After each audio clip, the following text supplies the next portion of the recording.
Սիրելի հայրենակիցներ, ես պիտի փորձեմ ելույթով բացատրել այս երկու օրերին ինչ է կատարվում, բայց որ ավելի կարևոր է ինչու է ամեն ինչ է կատարվում։ Բոլորդ լսել եք լուրը երկրորդ նախագահի 2 ամսով կալանավորելու մասին։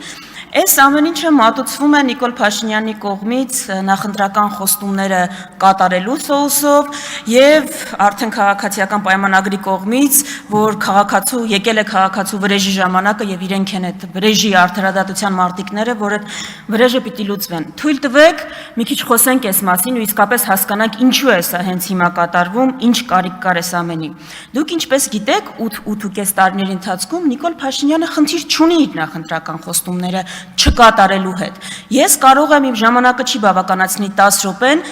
թվելու, որ նախընտրական խոստումները, որ ծրագրային խոստումները Նիկոլ Փաշինյանը չի կատարել։ Բայց ես չեմ կարող հիշել մի խոստում, որ Նիկոլ Փաշինյանը տվել է Ալիևին ու չի կատարել։ Ես այդպիսի խոստում չեմ կարող հիշել։ Ուրեմն Նիկոլ Փաշինյանը խնդիր չունի իր նախընտրական խոստումները չկատարելու հետ, խնդիր ունի Ալիևին տված իր խոստումները չկատարելու հետ։ Երբ մենք խոսում ենք այս ամենի մասին,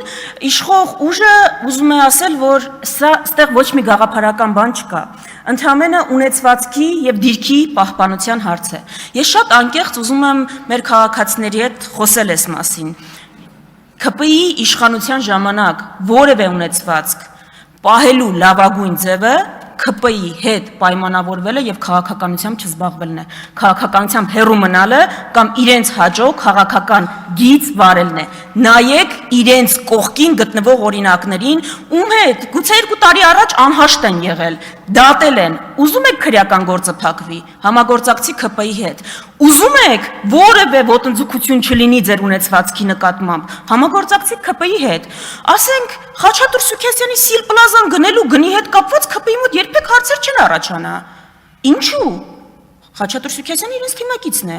Այստեղ նստած մարդկանց ում ընտանիքի անդամները անցնում են քրեական գործերով ու դատական վճիռներ կա, կյանքում չեն գա ասի հանցագործ թալանքի։ Ինչի՞, իրանց հետ են։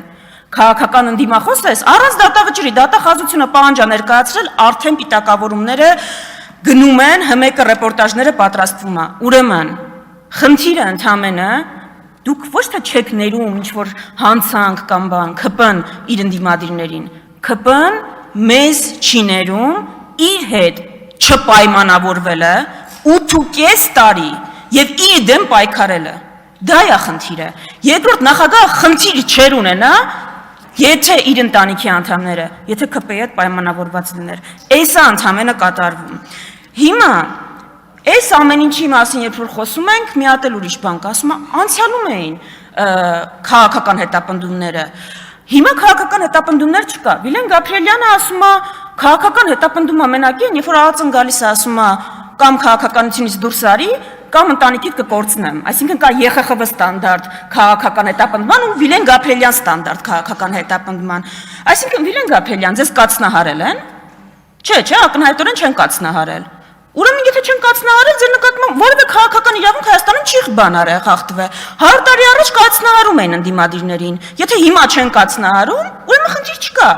Ուրեմն քաղաքական հետապնդում, քաղաքական այլախոհների նկատմամբ ապօրինություն չկա։ Եթե ձեր տրամաբանությունը է դա, այսինքն եթե ճիշտ, օրինակ 30 տարի առաջվա մեթոդները չեն, դուք կատարելագործել, փաթեթավորել եք, ավելի աննկատ եք դարձրել, քաղաքական հետապնդում չի։ Ես ձեզ ասել եմ, մենք ձեզ կրեդիտ չենք տալու, որ դուք այդ ռեպրեսիվ համակարգի մեթոդները ավելի կատարելագործել եք ու ավելի աննկատ եք դարձրել։ Բայց հիմա գանք այս ամենը ինչու է կատարվում, ինչի հենց հիմա, ինչի էր այս ամեն ինչը պետք։ Սիրելի գործընկերներ, ես կոչ եմ անում չզարմանալ Նիկոլ Փաշինյանի, ոչ զայրույթից, ոչ զգացմունքներից, ես 2 օր իսկապես մտածում եմ, ինչն է էլի մոտիվացիան այդ մարդու այդպես խոսելու, բայց հասկացեք, իրան էլ հասկացեք։ 8 տարի ամենասարսափելի արշավ ընդդիմադիրների նկատմամբ, ինչ ասել են մեր մասին, ու այդ մարդը ամեն տարի գալիս է այստեղ, ընդդիմադիր հատվածը գնալով մեծանում է։ Գնալով մեծանում է ընդդիմադիր հատվածը։ Ոչինչ, ինձ տեղից պատասխանում են դուք փոքրանում եք, դուք տենց էլ չհասկացաք։ Եթե մենք այս խորհրդարանում ներկայացված չլինեինք 0, բայց ընդդիմադիր ֆրակցիաներ ավելի շատ լինեին, դա կլիներ իմ հաղթանակը։ Եթե մենք լինեինք ավելի շատ, քան անցած խորհրդարանում էր, 2, 3, 5, 10, բայց ընդդիմությունը հավաքական ավելի քիչ լիներ, դա կլիներ պարտություն։ Դուք տենց էլ չեք կարողանում հասկանալ ընդհանուր գաղափարի համար պայքարը որն է։ Հիմա Նիկոլ Փաշինյանի զայրույթը հասկացեք, երկրորդը խոսք է տվել Ալիևին, սպառնացել է ժողովրդին պատերազմով, որ սահմանադրական մեծամասնություն ստանա, ու չի ստացել, Հայաստանի քաղաքացին զրկել է ձեզ Ալիևի փաթեթը իրականացնելու ձեր հանձնառությունից, հիմա դրա մասին կխոսենք, ու այդ մարդու զայրույթը բնական է, որ սենց ես նայում, գալիս է այստեղ ասում է, ես լեգիտիմություն ունեմ սահմանադրություն փոխելու, դուք լեգիտիմություն չունեք անգամ գլխավոր դատախազին փոխելու, դուք Հայաստանի քաղաքացին ձեզ լեգիտիմություն չի տվել նախագահ նշանակելու, ուր մնաց թե սահմանադրություն, դա է ձեր զայրույթի պատճառը, սիրելի քաղաքացիներ, այստեղից շատ բորբոքվում են, ասում են դուք պիտակավորել եք սահմանադրության մեր փոփոխությունները Ալիևյան, քննարկման տեղ չեք թողում։ Շնորհավորում եմ ընդդիմությանը միշտ չի, որ հաջողվում է իրականությունը ներկայացնել, բայց այս դեպքով հաջողվել է։ Հայաստանի որ քաղաքացուն 10 վարորդից մինչև որևէ մասնագիտություն հարցնես, գիտի, որ է սահմանադրության փոփոխությունը Ալիևի պահանջով է իրականանում։ Բայց սահմանադրության փոփոխությունը չի մենակ, կա Ալիևյան փաթեթ։ Դուք ինչ ուզում եք տեղ ավելացնեք, ինչ սոուս ուզում եք ավելացնեք, ԲԴԽ, դատական բարեփոխումներ, հիմնական ուտեստը ադրբեջանական է, խոհարարը Ալիևն է, Ալիևյան փաթեթի պահանջներն են, Հայաստանում սահմանադրության փոփոխություն,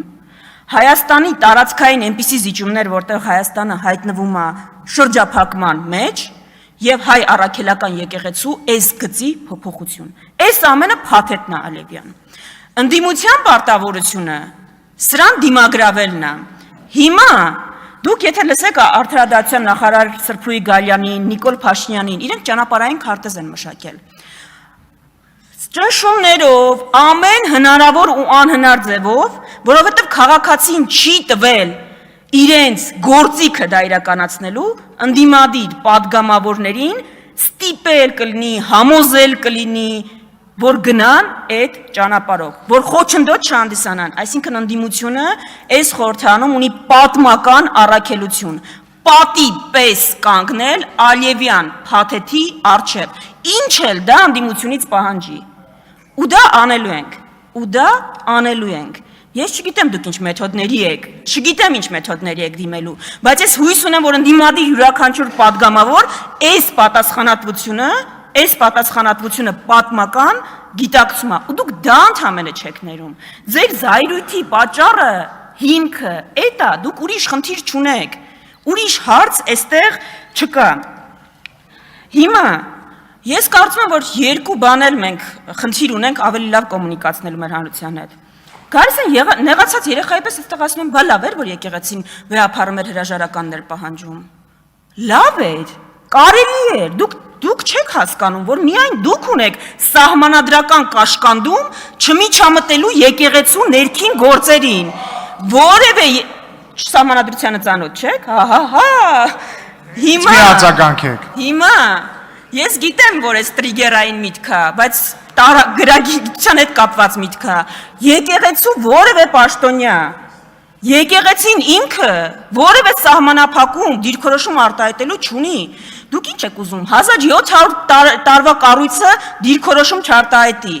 խոշոր ունեցվածք ունեցողները դիրքորոշում չարտահայտեն, քաղաքականությունը թողնենք ձեզ, չէ՞, մենակ դուք իրավունք ունեք զբաղվելու, Եվրոպա գնացող ԿՊ, իբր Եվրոպա, այդտեղ էլ եք կեղծում, գիտեք եվրոպական քանի երկրում, քանի հոգևորական կա, որ падգամավոր է, գիտեք որ ԱՄՆ-ում էլ կա, այսինքն այդ որտեղից եք հորինել, որ եկեղեցական հանգամանք ունեցողը քաղաքական հարցերին չի կարող զբաղվի, գիտեք քանի շարժում են աշխարհում փոփոխություն բերող առաջնորդել հոգևորականները, գիտեք, այսինքն դուք պիտի գաք բան անեք, արգելք դնեք ինչ-որ մեկի Հայաստանի Հանրապետության քաղաքացու, որ ինքը չի կարող քաղաքականությամբ զբաղվի, ուրեմն միայն իշխանությունը ունի սահմանադրական արգելք չմիջամտելու եկեղեցու ներքին գործերին, որևէ կրոնական կառույցի, Հայաստանի Հանրապետության յուրաքանչյուր քաղաքացի իրավունք ունի դիրքորոշում արտահայտել եւ զբաղվել քաղաքականությամբ։ Եվ վերջում այստեղից Ռուբեն Ռուբինյանն է շատ գալիս վրեժից խոսում, չգիտեմ ինքը ոնց երևի Նեմեսիսի մարտիկ է իրան բան արել, դիրքավորել, ասում է մենք վրեժ ենք լուծելու, ինքն էլ այդ առաջամարտիկներից մեկն է, ինչի համար եք վրեժ լուծելու, երկիր չհանձնելու, փորձեք